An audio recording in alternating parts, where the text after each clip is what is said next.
Hey guys, welcome to Unbothered. I'm your host, Patrick Izili.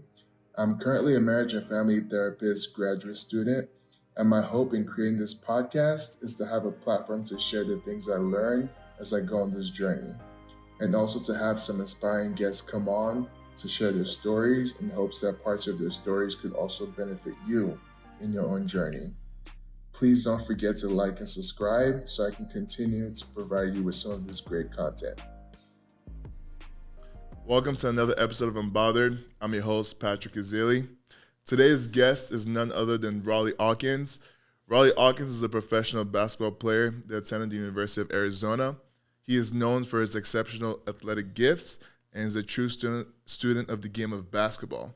Hey, Rawle, how you doing today, man? I'm good, man. How are you? I'm happy to be here. I'm doing pretty great. Thank you for coming on, by the way. Yes, sir. Thanks for the invite. So how would you describe yourself? Who's Rawle Alkins? I'd say a leader, someone who, he has a will to win. I'm a guy who exceeded expectations. Right. Coming from where I'm from in Brooklyn, New York, it's like a lot of ways you can go.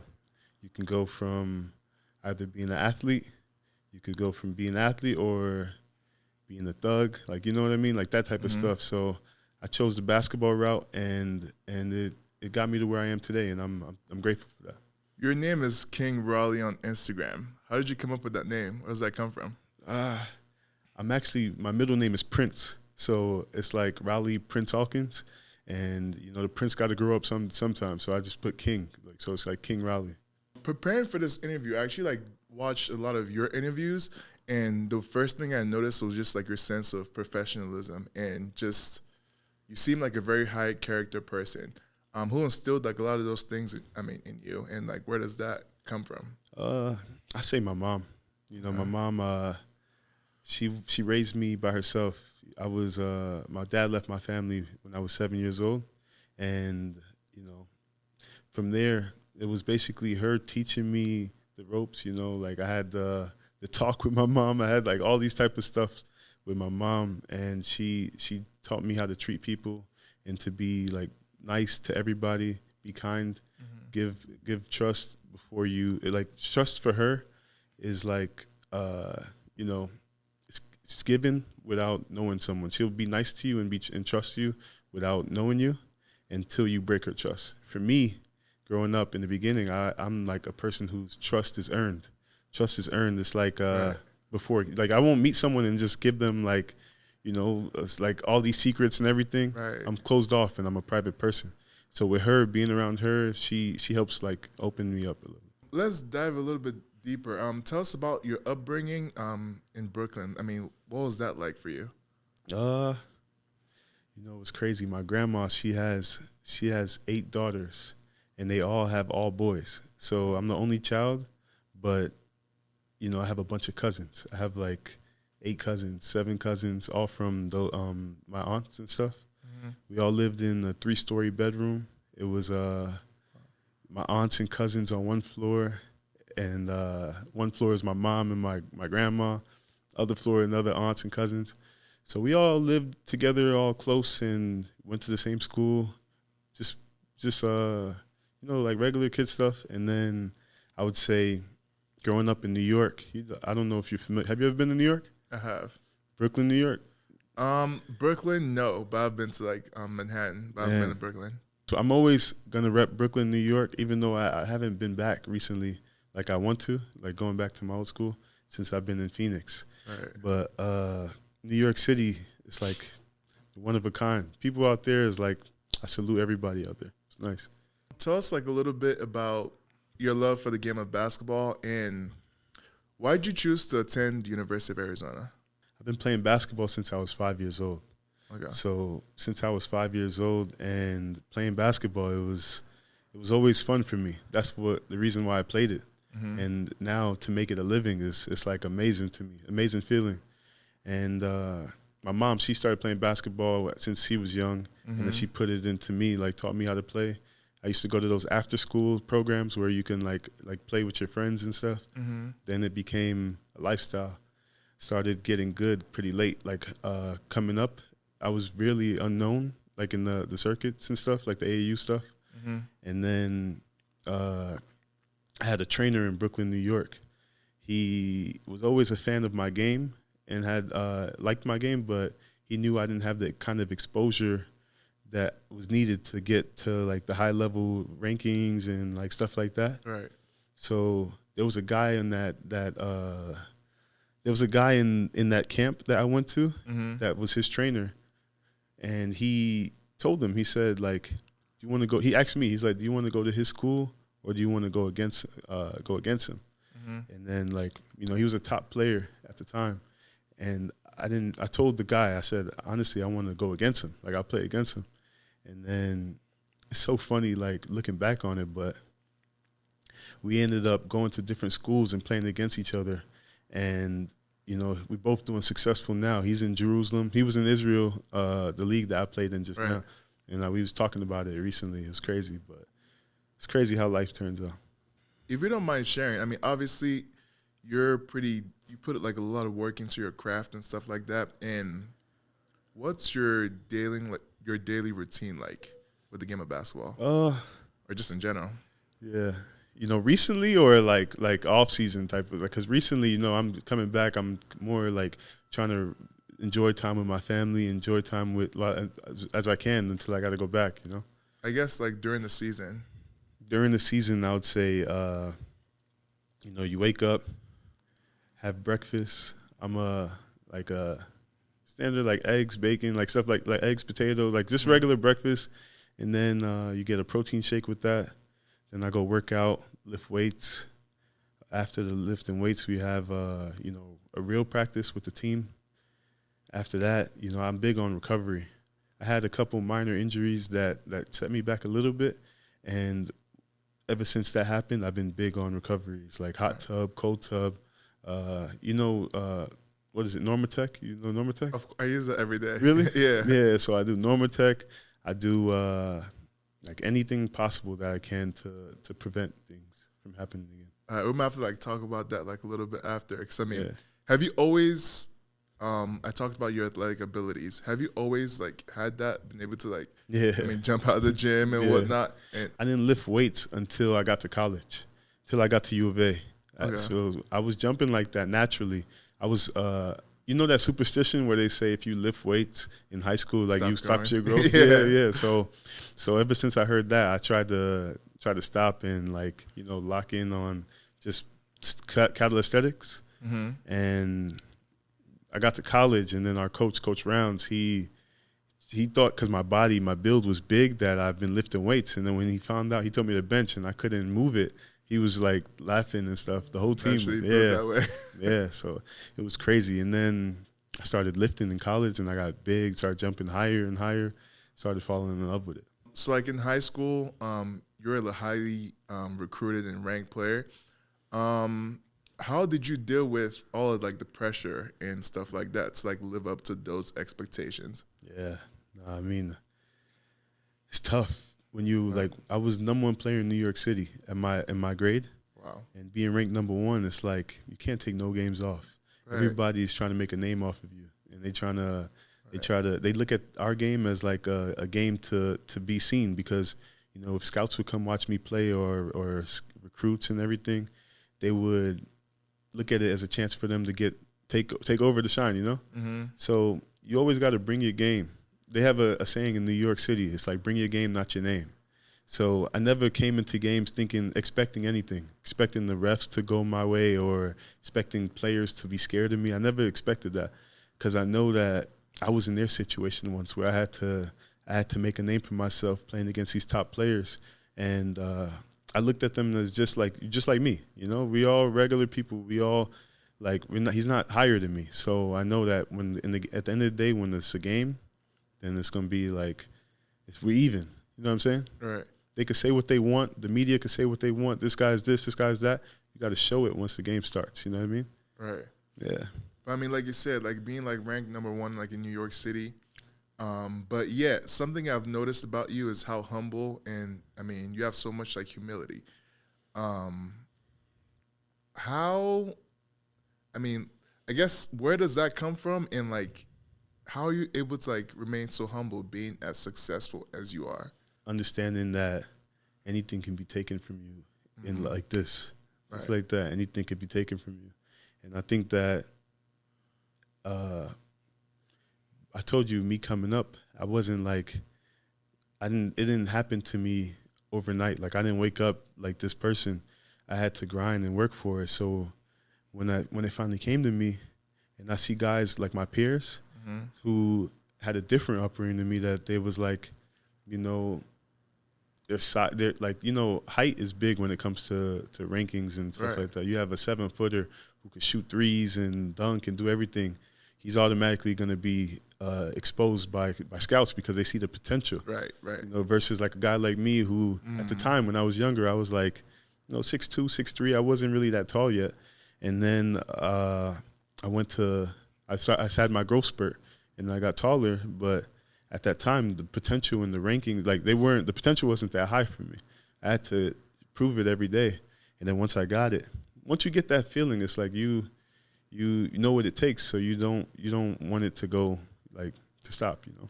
So I know about how you were in high school and like your game in high school and how and what you were ranked in high school. But before that, like were you the Rawle Alkins that like we know today, like was your game as good, or would you say like you kind of like took off in high school and people started to recognize who you were? Yeah, I would say people around my neighborhood, they knew I was a good player at a young age when I was in like junior high school and stuff, but I didn't really play anywhere to be seen, so nobody really knew of me. And then I had moved to Florida for 1 year, and then I got this growth spurt. Like, it's crazy. I moved to Florida. I was probably like 6 feet tall. And I went back to start high school in New York City, and I turned 6'4", 6'5", like in the span of a year of being in Florida. And then I had the same game, same abilities, just taller. Right. And that's when the game started to get scary for me, and I started becoming seen. I played with this team called the New York Rens and on the AAU circuit. It's the Adidas circuit in the AAU. And my coach, he took a chance on me, and we won games, we won championships. In high school, I attended Christ the King High School. I was the first freshman to be on varsity in the history of that school. So yeah, we was having tryouts, and it was crazy because I'm a freshman. Normally, as a freshman, you either go on the freshman team or the JV team. And the coach believed in me and let me get a chance to be on the varsity team as a freshman. And then we ended up winning the championship there. And then we won the championship my sophomore year, and then championship my junior year. So it was crazy. That's pretty crazy. Yeah. Before we jump into your time at college, I wanted to know, because this is something I always like see. I've been seeing like on a lot of all your posts, Savage Life. Oh, yeah. Where does that come from? Savage Life is something I started in high school. I started saying it. Started with just a saying, because having that savage mentality as a athlete is always important, because it's a mindset thing. With me, everything I do, I think of like having a strong mindset, like a lion mindset, where it's either kill or be killed. That's how it is. Where it's like, if I'm going against someone, and they're like, to me, how do I explain this? To me, I don't think I could be playing against LeBron James. I could be playing against all these top players. Yeah. But once you get on the court, we're equal to me. That's how I feel. I don't care what the media is saying. I don't care what I've seen in the past. It's about today. You know what I mean? Yeah. And that's how I look at that savage mentality, where it's like you don't back down from anybody. I noticed the difference between certain people, where it's like they'll be like, oh, such and such, that's such and such. Like, oh, my God. Like, you know what I mean? Yeah. They like, instead of thinking like, we can do this, they'll be like, we playing this, so it's over, I don't like to think like that. I like to always think like, it's our time now. Like, it's our time to win, or it's like this positive mentality, yeah. Right. How was your time at U of A, playing at U of A? What would you say like your most like memorable experience was playing at the U of A? Man, it's too many. So many great memories at U of A under Coach Miller. Coach Miller, he gave me the opportunity to play at U of A, and one of them I'd say is jumping over him. I jumped over him in the red and blue game. You saw that? Yeah, it was crazy. It was like my first time being seen at the school. You know, as a freshman, like it's this thing called Red and Blue where they introduced the team. And I told the coach before the day started, I said, what would you do if you, like, would you let me jump over you? And then at first he was like, he thought I was joking. So he was like laughing. He was like, nah, like, and then he saw that I was serious about it, because I've done the dunk in the past over taller people, but to do it over your coach, it's like more risky in front of that many people. That was the most fans I've ever seen in my life. At the time, that was the most fans I've ever seen. It's like 30,000, 15,000. I don't know the number, but so many people. It's crazy. And I'm the type of person that always thinks about, you know, big risk, big reward. I don't think like big risk, small reward, you know? So when he gave me the opportunity to jump over him, it was crazy when I made the dunk. I didn't know it went in until I like seen like the celebrations and everybody happy. And other than that, I'd say winning championships. 2 years I was there, we won the Pac-12 championship.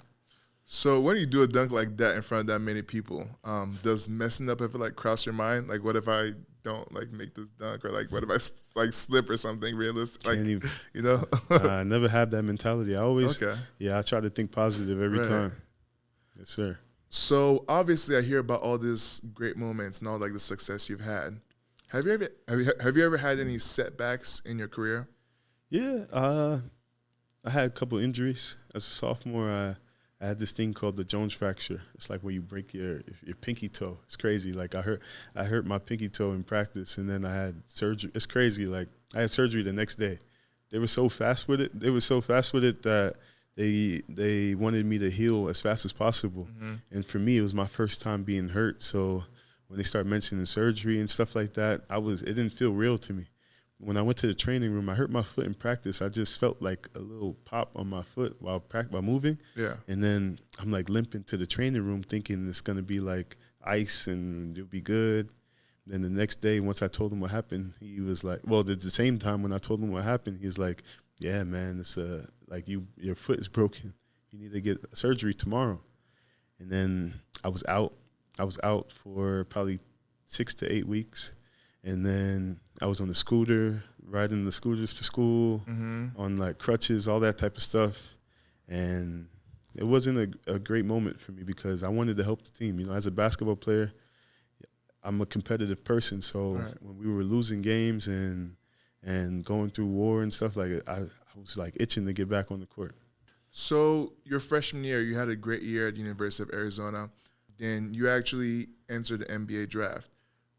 But then you decided to like return back to school. Yeah. What was that time like in your life, and like what made you decide to return to school for your second year at Arizona? Yeah. I mean, at my freshman year, it was a great year, like you said. We won the Pac-12 championship.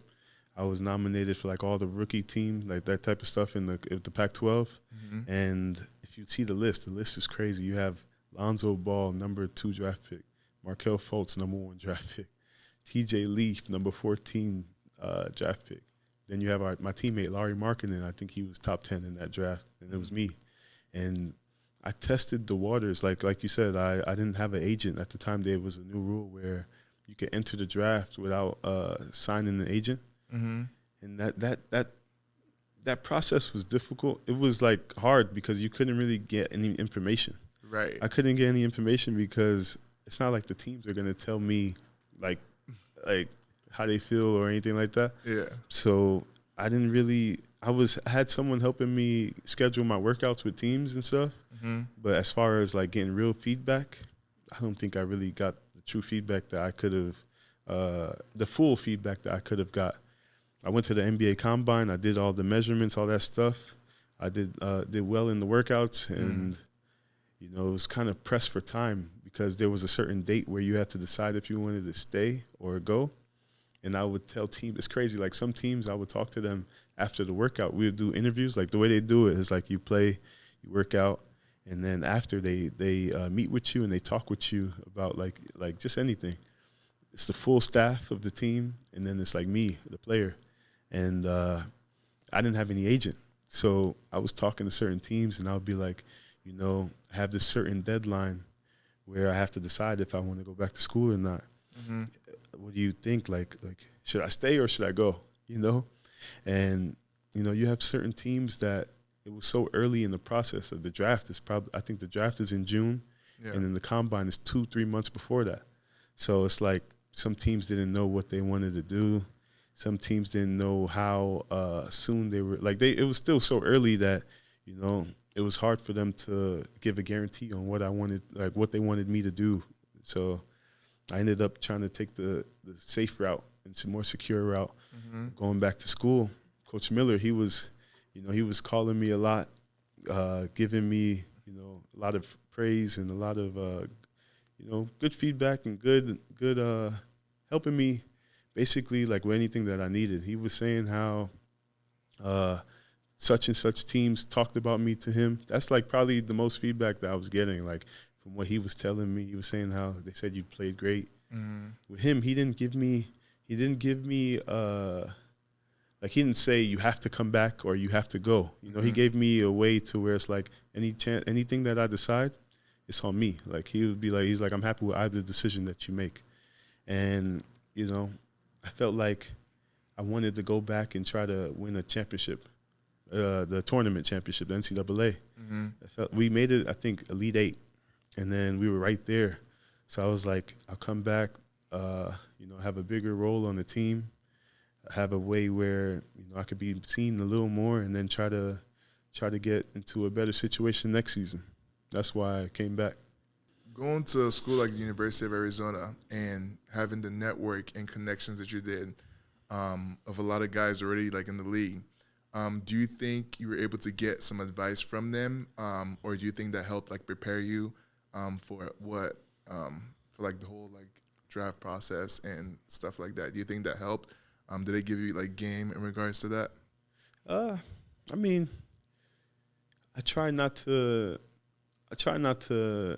I ask people for advice, but at the same time, it's like everyone's different. Yeah. So when I talk to a player, they might be in different shoes than me. They might have entered the draft for a different reason than I would be entering the draft. But certain players tell me, like, as a rookie, like you get stuff like as a rookie, make sure you're the first person in the gym, last to leave, that type of advice. Yeah. You got to be the most hardworking person. A lot of players as a young age, when you're talking to a vet, it's good to listen and get all the knowledge that you can gain, and then it's up to you how you want to process that information. And so a lot of players, a lot of people that were successful always gave me advice, and I always listen and take it into consideration before I make my decision. Just as a fan of the game, what would you say was your best dunk in college at the UVA? So there's the dunk against like USC, which was, I mean, that was pretty crazy to me. I definitely I remember that I remember that like it was like yesterday. And there was also, I believe you had like a reverse dunk like in the tournament. But what would you say, like in your view, was your best dunk in college? Man, that dunk against USC probably was my best dunk for sure. Yeah. For sure. USC, I mean, against the dunk you're talking about, the reverse, was it was nice because it was like a game-changing moment for our team. I think Alonzo Trier, he did a dunk right before that, so it was like back-to-back. And then so that moment was crazy, but I think that dunk against USC was probably bigger just because it's a championship game in the Pac-12, and then like I don't think we were even winning or at the time. And then that dunk changed the game. And then it helped us, like, gave us the energy from the crowd, got the crowd involved. And next thing you know, one of my teammates make a three, and then we just start rolling and get into we lead to a championship. It was crazy. That dunk was crazy. I mean, what was like going through your mind? Like, I mean, what goes through someone's mind? Like, I mean, after that happens, like, I mean, obviously, like a lot of adrenaline. Yeah. But yeah, what was going through your mind in the moment? Like, I mean, or just, you tell me. Man, DeAndre had the ball in the post. I think he was going crazy that game. He was killing, like having a great game. And they started trapping him in the post. And then I saw the lane, and then I just, like, cut. He threw me the ball, and then at first I didn't even see anybody under the rim. So I tried to, like, give my best, strongest dunk. Yeah. And I don't know if the player, I don't know if he was a late contest or early contest, but I didn't really see anyone under the rim when I was cutting. I just was running, had the full lane, and then I just wanted to jump as high as possible and then, finish strong. I had my eyes closed, so I like if you see the clip, it looked like I jumped over him, like I hopped over him, but I didn't. It wasn't even intentional. I had my eyes closed when I dunked it, screaming and stuff. And then when I landed, like I looked up, and then he was like right under me. So I just instead of like I don't know, I just jumped. It was like an instant. It wasn't even. It wasn't like an intentional thing. And much respect to that player. It wasn't like I get videos and memes of that stuff all the time, but that player, he's a great player as well. So like when you get to like the league, the first team you played for was the Chicago Bulls, right? How's your time there? It was great. It was like, are you familiar with two-way contracts? Yeah. Yeah, two-way contracts. You go up and down from NBA to the G League. Mm-hmm. Back in the day, it was like you have to earn your days. You get 45 days with the NBA team before you can. You get every day you're up with the NBA team. This is how you earn your money. Is how you get paid. Mm-hmm. So, but right now, all the contracts is guaranteed now. So, two ways now is like crazy right now. It's like a good thing to do. Yeah. But I think that my time with Chicago was a great experience. I was with a bunch of great players in the great organization. We were rebuilding. The team was rebuilding. The Chicago Bulls, we had a bunch of young players. So at the end of the season, they gave me my opportunity to show what I can do. Mm-hmm. Started a couple games with them. And I remember my first start in the NBA. It was against Joel Embiid, Jimmy Butler. No, Jimmy was injured. You have Joel Embiid, J.J. Redick, Ben Simmons, Tobias Harris, and then I think it was like Mike Scott, another player. But that was my first start. I think I was matched up to J.J. Redick. And he's one of the hardest guys to guard because he's a player who, he's a knockdown shooter. Yeah. And just him being on the court caused chaos for teams because you can't overhelp. And he's always moving, constantly moving. If you come off a stagger, you have to chase him. So those type of guys is like, if you don't chase and you go under, he got a shot. If you chase, then he could take one dribble and then you have a lob threat. And now it's like it's either you're playing 2-on-1. It's like tough with guys like him rather than an ISO player. ISO players are easier to guard for me. Your first moment on the court, where you're like, wow, I'm here. Like, were you like starstruck at all? Yeah. Like, what was going through your mind, man? That's a big deal. Yeah.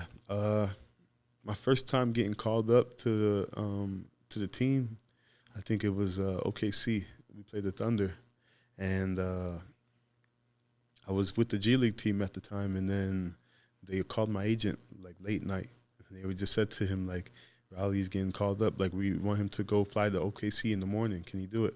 Mm-hmm. And then I said, of course. So then I flew to OKC like that morning. The next morning, I played with the team, and it was once I got on the court, it was the atmosphere was crazy because the G League, they don't really have that much fans. Mm-hmm. So when you go from the night before being in the G League and it's like probably like 100 people, 200 people, to sold out crowd. OKC, their fans are crazy. They got great fans. Yeah. So it was a great atmosphere and something I'll never forget. A lot of people speak to how different it is playing at the professional level in comparison to playing in college, mainly because of, like, the spacing that I've heard. But what would you say the biggest difference was making that transition? Like you said, spacing for sure. Yeah. NBA game is more ISO. It's more one-on-one matchups. And college and overseas is more like tactical. It's more like you can stand in 3 seconds the whole game, the whole play, the whole possession. Mm-hmm. You don't have to get out like in the NBA. Right. And NBA is really just guard. Like, it's like guard your yard, like guard your matchup. If you trap or help too much, it's more space. So it's like if you pass, it's like you're wide open, more like you have more space and more time to shoot. Rather than overseas, it's like a smaller court, and like I said, like more tactical. Guys are like, if you can't do something, they're gonna try to expose you for it. What's been your basketball career these days? Like, where have you been playing that lately? Yeah, after the NBA, I went overseas. I played in Germany. I played with this team called MHP Reason. It's a Champions League team. We did pretty well. We made the playoffs, lost to a good team. And then in the final four, we made the final four in the Champions League, so that was great too. And the year after that, I played in the G League with the Utah Jazz organization. That was another great experience. My first time playing the point guard. They had me playing the point guard with that team, and it was a great experience. Being the point guard is like probably the hardest position in the NBA, just because you got to control everybody at all times. You got to let people know where they're going. It's like quarterbacks. It's like being a quarterback in football. Me, when I played the shooting guard and the small forward, I was just running to my spot. Being a point guard, you got to know everybody's spot. So it was like a whole different feel for me, being the point guard for that team. And I started thinking the game more rather than making instincts. And that was great for me, a great development stage for me. And I think that the year after that, this year, I played in Israel, probably where I played my best season as a professional. Let's do a quick rapid fire. What's the best advice you've ever received? Best advice I've ever received? Oh, man. Okay. Sheesh. I don't know.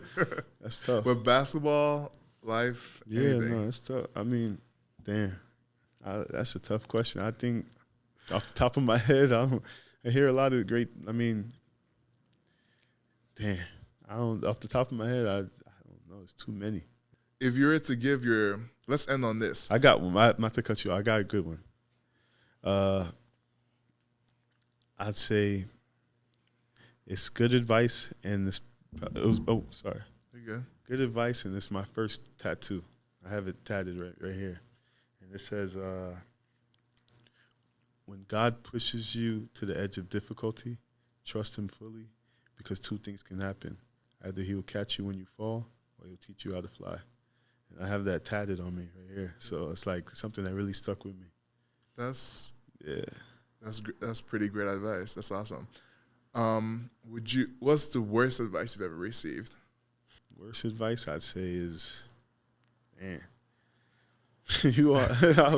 worst advice. Just any type of advice that has to do with expecting things. I learned to not have expectations. Expectations to me, it's like leads to disappointment. I rather have no expectations, and then take things day by day. If things are good today, it should be good tomorrow. If things are good the day after that, it should be good. Taking things day by day rather than having expectations with a goal with no plan. You got to make sure you always have a plan. That's pretty great. Yeah. If you were to go back in time and give your younger self, young Rawle, a piece of advice, what would you tell him? Man, I'd probably say, let me think. Just keep grinding, keep doing what you're doing.